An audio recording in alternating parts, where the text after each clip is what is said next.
Kung manonood ka man na Baby Sara, nandito kami. Ay saan tayo makarating? Kasama mo kami. Allahu Akbar! Allahu Akbar! Akbar! Allahu Akbar!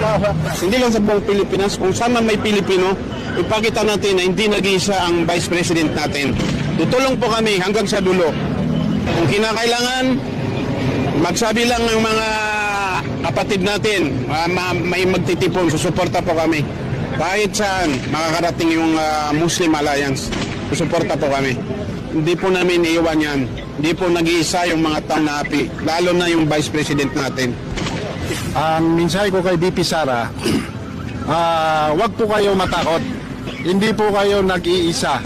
Nandito po ang Muslim Alliance na susuporta sa iyo kahit saan tayo mapunta.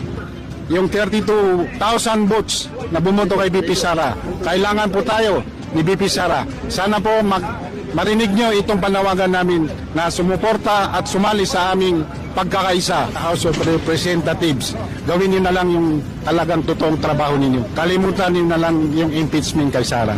Dahil wala pong hantungan yan.